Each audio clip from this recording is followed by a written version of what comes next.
Yes, hello and welcome to the Business of Property podcast. I'm Stuart. And I'm Simon. And we talk every week about the reality of running property businesses. Simon owns Buy-to-Lets and created Patsma, a leading portfolio management software system and a source of property market insights. And Stuart runs a portfolio of co-living properties with a six-figure turnover. And unbelievably, we have now started emailing our registered subscribers with interesting information such as property market insights themselves, giving updates on the latest rental and sales information that we think will be useful to all of you as property investors. So if that does interest you, please just head down to the show notes, click on the link and register as a BOP subscriber. Now, last week, we discussed the 5 keys to scaling your property business, and we thought it was only right and proper that we also consider the 5 risks of scaling a business, because there are risks, and like everything in life, there are pros and cons. And we're going to touch on 5 things. I'm just going to give you a quick, brief taste of what they are. We're going to talk about the time that it takes. We're going to talk about ongoing costs, cash flow, the fact that once you have momentum makes things actually difficult, and the financial management of these things. But number 1, we're going to talk about time, Simon. So when we think about risks in scaling a business, what could that mean? Well, you wrote this topic, so I don't really have a clue, but I'm going to guess. I think that at least my take of it is that building a business takes time, but inevitably we always want it to happen yesterday. So we sort of imagine that it's going to happen much faster than it will, and hence we can think, well, I want, 10 buy-to-lets so that I can retire early. So excellent, I'll stop buying properties and next year I'll be there. But it doesn't really work like that in property. Property is a long-term game, and it takes a lot of time to actually build a portfolio. And I've been building my buy-to-let portfolio, admittedly not very aggressively and generally sort of quite passively, so on the side. And I've been building it for 20 plus years now. And I only have 5 buy-to-let properties. So I could have done that much faster, I'm sure, but it would have taken a lot more time, a lot more input from me, whereas I was actually doing this quite passively, and then it took even longer. So was I right? Is that what you meant by this topic? Absolutely. And I think yours is a good example. And to clarify for some of the listeners that might not know, Simon's portfolio is mainly in the south, southeast, and 5 properties are therefore of greater value. And that itself takes time. From my perspective, my intention was always to build a portfolio of HMO rooms, of targeted rooms for students and young professionals. And I spoke about this recently on another podcast, which will be out now, Inside Property Investing. I'll give Mike a little plug. And I was interviewed on that podcast originally just over 7 years ago. Actually, 6 years ago, a year after I started the business. And when I was on that podcast 6 years ago, I boldly stated that within 12 months, my target was to hit 100 rooms. I would have 100 rooms under management. And yeah, that was the goal. I sit here as of today's recording, and we have just over 80 rooms, so 83. And that's taken 7 years. And I'm quite happy with that. I'm actually really, really happy with that. I look back on my former self and smile wryly at how naive I was and wet behind the ears. Because as you say, everything takes time. And when we think about property development as well, when people talk to me about their projects and what they're about to do, I always say, well, however long you think it's going to take, add some time to it. Now, you can be specific about that, because it always does take longer. And I do believe that it doesn't have to take everybody 7 years to build almost 100 rooms. I think it could happen quicker. But the point being is, I think we are surrounded, nay, swamped with current property marketing strategies that tell us how easy and how quickly we can escape the rat race and the day job And I definitely fell into that trap at the beginning, which is probably why I set such aggressive targets for myself. And I now realize that, just like the name of this podcast, property is a business like any other and requires time and effort to build something which could be sustainable to replace an income. So that really is, the first risk to be considered. If you're looking to go in full time into property and you think it's going to take a very short amount of time, we would say think again. Yep. Long term. Property is long term. So, point number 2, ongoing costs.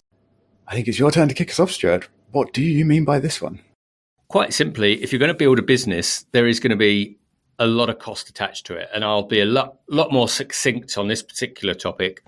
So, for example, we have a lot of revenue coming into the business. Yay. Sounds really good. However, the costs within the business are significant. Now, just to highlight this point, I'm going to just give you the first quarter costs at total levels. So from April of this year to the end of June of this year, the total costs in my business were just over £32,000. Now, I can also tell you, and we'll come on to this in the cash flow, but I can also tell you not every month will we be able to cover those costs. So that equates, to quite a considerable amount of money. It's just over £7,000 a month to maintain, and it's sometimes more than that. And building a business therefore means you have to build in cash flow to cover those costs. Now, if you can't cover those costs, that money's got to come from somewhere.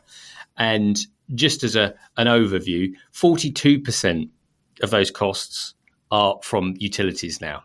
So, if you want to round it up, you're getting close to 15K's worth of utilities in 3 months, 5K a month. The repairs and maintenance for that period, for that quarter, just under £9,000. So £3,000 a month on repairs and maintenance. So this is the flip side of the coin, which is everyone wants to talk about the income, the revenue you get by rooms for HMOs. That comes quite literally at a cost. Indeed. So I'm going to see if I can beat you on cost. In the last 3 months, so this is since I finished the refurb I was working on, so there's no refurb costs in there. I think if we exclude finance, because you didn't actually specifically mention finance, so if we exclude finance, I think my costs were about, give or take, £300. I'm so glad we're in different rooms. and that was for one EICR that came due, and of course that only happens every 5 years, and 5 years per property, obviously. but yeah. So that happens every 5 years. So that's £60 a year. So if I just amortize that, you're talking about £5 a month. Yeah, I'm even less happy. With your costs, but that is a very good contrast, I think, for people to be aware of when making decisions about the business they want to build, because I'm looking at approximately £10,000 a month of costs. Yeah. So something else to sort of contrast. I'm curious, do you know roughly how many transactions a month you're dealing with? In terms of the costs? Yeah, as in how many invoices, bills, etc. do you have to process into your accounts? Don't worry, you don't need to go down the list and add them all up. I'm just looking for a ballpark here. Oh, over 100. So that's multiples per room on average every month. And whereas I also have multiples per tenancy, I guess. So perhaps that's sort of a similar number, and perhaps even per tenancy, mine's slightly higher. But per tenancy, which is per property for me, I'm generally looking at 2 transactions per month. And that includes the rent. That's included the income, actually. So the expenses, I'm only looking at 1. And of course, I do have things like insurance and some service charges and other bits and pieces that apply. But generally speaking, they're paid annually. So they don't count as transactions very often. And for the insurance particularly, it's one expense across the entire portfolio because I have a portfolio cover. So it really is very, very small in terms of transactions, even if there are some extra expenses that do need to be rolled into the consideration. So, well, that takes us neatly into the next point around cash flow. So, talk to us about how you forecast cash flow, if you forecast cash flow, and if you do you do that for a set time period? So, my cash flow is probably another good reason we're recording in separate rooms. I have a very simple outlook on my cash flow. So, because my monthly income and expense is so predictable, I don't really forecast cash flow out very far at all, really. I do, however, know that I have sort of lumpy expenses. So every April, just because that happens to be where it falls, I have my insurance, my annual insurance renewal, for example. And that's across 5 properties. That's quite chunky now. And hence I know that there needs to be money in the bank for that. And then there's also sort of the occasional thing that comes up, a bit like any ICR every 5 years, but they're actually fairly small. But also things like a boiler might need replacing every 10 years or so. And obviously when that happens, that's a few £1,000s. It's a chunky expense. So rather than really forecasting that in detail, I just have a slush fund which I maintain sort of in my property business account, and it's just a few £1,000s. And my hope, my assumption is that that's always going to be enough to cover these lumpy bits that happen really quite rarely, but just occasionally. And other than that, it's all stable. That's the first thing I would say, is that if you're looking at buy-to-let versus HMO, buy-to-let, if you've got people on standard ASTs, I'm just going to pick a very simple number, because my very first ever flat rented at £500 a month. So clearly, I can just build a cash flow which says £500 a month for 12 months is £6,000. And if that's the term of the agreement, and like you say, I can just take my mortgage off of that and insurance. Other than that, the utilities are with them. The first thing I would say, if you're building an HMO portfolio and you've got 50 plus rooms, 20 plus rooms, that monthly income cannot be forecast as easily, because it will go up and down. Always goes up and down, because it's always going to be a room that's empty. Now, fortunately for me, that cycle is pretty small. But the first thing is the income. I have to project that income. So every month I take what that month, the actuals, and project the next month. I've actually done that for the next 2 years. So we've got 2 years worth of projected income. But of course, that could change rapidly on the number of rooms, etc. And then, so of course, that's variable. The income is variable. But then we've got a lot of other lines that will also come out: mortgages, the landlord rent, loan repayments, accountancy fees. So again, we will talk a little bit more about this in terms of the monthly maintenance. But you have ongoing fees for bookkeeping. We've talked about it already. Utilities, they're constantly going up, so we have to forecast that. We pay all of the utilities in all of our properties. So that's gas, electric, water, broadband. We also pay council tax, TV license, all of which has to be factored into the cash flow every month.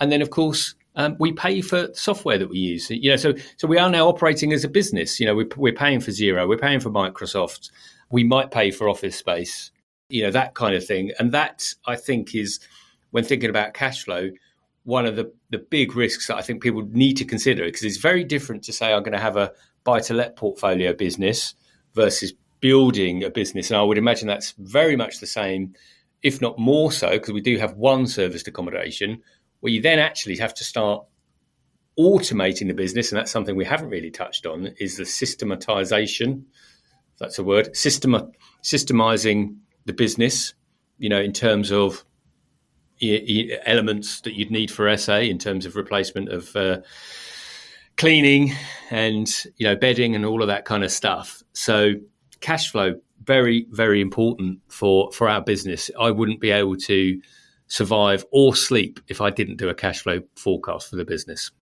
Yeah, quite. And the point of this item being in our list is that if you get it wrong, it's a big risk to your business.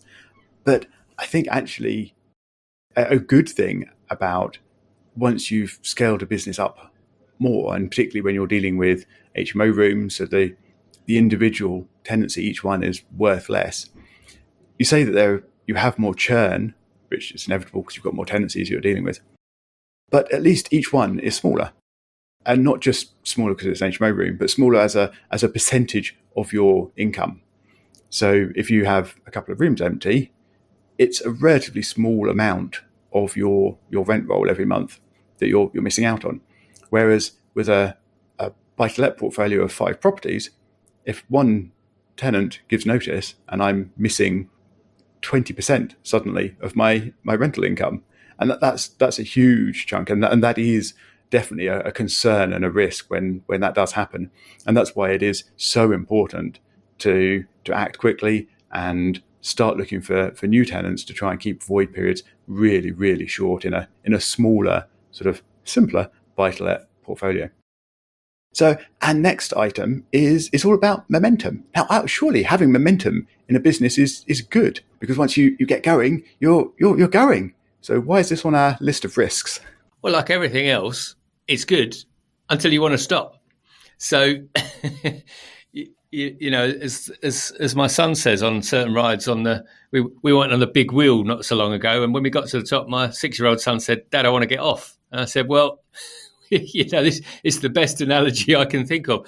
And I just said to him, "I'm really sorry, son, but you're going to have to wait." And, you know, he just literally had to put his head, you know, in my arms because he felt really sick, and he had to go the whole way round. And I don't doubt that you can get off the ride of building a business, but it's not so simple. I think if you've got a smaller portfolio of buildings, it's much easier. Another good example of this, I've been in conversations with someone quite recently about taking over their portfolio of several properties plus. And the consideration there is, I think, well, how many people like me could take this building on? I'm sure there are lots of people that would want to, but how many people actually could? And this person is actually vetting a number of people for that very reason. Because I imagine a lot of people will put their hands up and say, yeah, I'd love a portfolio of 10. Can I take that on? But he's examining that because they need the infrastructure. They need the capabilities to be able to do it.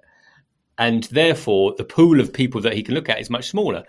So the flip side of that is if I'm on that side of the business and I've now got 83 rooms, now I don't own all of those, so I can wait for some of the contracts to expire and just hand those properties back. However, I still have several properties. It's not going to be that simple to step away. You know, and I still use agents. So I think it was around here, which is, again, because it's a real positive that we want to build these really big businesses if that's what we want to do and we want to scale. But the flip side of that is the pool of people that you're going to hand those on to is going to get smaller and smaller. Now, again, I've mitigated that and I've gone into that eyes wide open because I want to build a business and I'm hoping to build a business that I could sell on. You know, whether or not I sell it is a different matter, but I want to put it into a position to be able to sell it. But the point being is that I think if you've got a handful of buy-to-lets and, you know, you could sell those, you know, one by one, it's a little bit easier, and because you've got less time pressure. Whereas if you've got 80 to 100 rooms to service, you can't just walk away and start thinking about things, or not. I don't know. What do you think, Simon? Well, I disagree. I think partly with your sort of characterization that buy-to-let is the simpler world for this, because I think there are a lot of people now who are in buy-to-let with a small buy-to-let portfolio, maybe even a bigger buy-to-let portfolio. And because the world is changing around us at the moment, they are now finding themselves in a situation where their portfolio doesn't really work anymore. And they need to get out. And in some cases, they kind of need to get out quite quickly. But of course, you just can't in property. It's not a quick thing to do. You could maybe put your property in an auction, but even if you wanted to sort of try and get a decent rate in an auction, you probably need to evict the tenant first. And even that process takes a few months probably. And then you've got the month or maybe 2 months to get it through an auction process. So you're still looking at maybe 6 months, maybe a bit less, but something in that region. And if you want to evict the tenant and then put it on the open market, you're looking at probably going on for a year of the entire process. So the business does have a lot of momentum, and the assets themselves, I think, are very sticky, and it is hard. It is definitely hard. So, and I agree with all that. So actually what we're saying is it's both difficult, and both could be as difficult as each other. One might be less difficult, but either way, the momentum in property will take you quite far down the road, and it's not as simple as clicking a button and selling some shares. And I think that is probably the point for me, is property, once you're in and if you own, these are the things you really do need to be mindful of. And you'll hear a lot in property that it's and I'm not a great fan of the term, because I think it's just one of those terms that makes things sound more grander than it is. But it's, property is not, it's not liquid. It's not something that you can just move on. It's more harder than that. But that's where the gains are too. So that's why we like it, because capital appreciation happens over time. So once again, there's a flip side to the coin, but we are on this episode just highlighting those risks, just so that hopefully people have greater awareness of those challenges. So the final point we had, really, which ties into some of the elements that we've talked about previously, particularly with cash flow, is around the financial management. And we've talked about that in the sense of cash flow, but for your buy-to-let portfolio, what do you do on an ongoing monthly basis, or with accountants or any other professionals to manage this business? So from my point of view, this one's really, really, really simple. And it's just straightforward. I have an open banking feed set up into my Patmo account, my Patmo manager account. And every month I go in, click a couple of buttons to confirm each transaction, or each of the sort of couple of transactions per property, per tenancy. And that's it, really.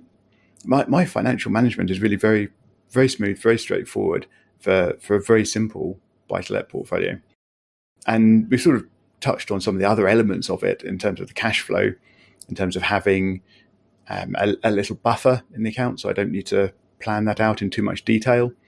And also in sort of the momentum piece we mentioned already, in so much as the bigger picture of financial management, where you need to try and look ahead for things like mortgage renewals and the effect that might have on your overall sort of portfolio profitability and maintainability at all.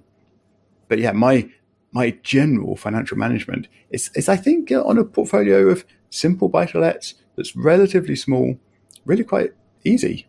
But I think as soon as your number of tenancies grows, and I think this probably applies to buy-to-lets as well as HMOs, although it's worse for HMOs, I think that gets a lot harder and a lot more complicated to maintain. Is that your experience? 100%. And my advice to anyone that is looking to scale is start your cash flow documentation on day one. Even if you have one property with 4 rooms, build that cash flow document. We've touched on cash flow, and the reason that is important is because it will start giving you an understanding of the actual costs coming in and going out of your business, because there will always be, just like the time, there's always going to be more than you expect. And that hasn't changed for me for several years. Yeah, I should actually just interject that quickly, that I do track my cash flow. I am very aware of what has happened, but I just don't forecast it out into the future for my particular situation. Yeah, makes sense. And again, as we touched on in cash flow, that's because the income is a lot more consistent and predictable, and therefore you've got more confidence moving into that. But if you've got a buffer, that helps. And that's the other element is having that cash reserve. Now, we still don't have the cash reserve that I would like, and I'm forecasting in a month or so to be in the red, which is not something that makes me happy, but it's a lot less in the red than it was going to be 3 months ago. But I've got to that stage, well, by number one, building the cash flow document, but number two, now getting to a stage of having a monthly profit and loss account. So the monthly, and the only way we've got to do that is by having bookkeeping on a monthly basis. Now, it just so happens I've got to a stage where I'm doing that again. I actually had professionals doing that for a long time. But we've now got to a stage where it's so up to date that even I can keep on top of it for a period of time until such a time as I hand it back to someone else, which I am going to do. But the monthly ongoing stuff, the P&L, is really important because it gives me a full breakdown of all of the costs on a monthly basis. Not only that, it will then break down by property those costs. So on a monthly basis, I get a really good understanding of what's going on. So when the boiler goes, not if, but when a boiler goes, I know when that's happened. Keeping a track on a property. So there's one property now that I'm looking to sell simply because when I've looked at the monthly P&L and then I've looked at that for the latest 12 months, I can see actually it's a really poor performing property for me because of the amount of maintenance it's taken.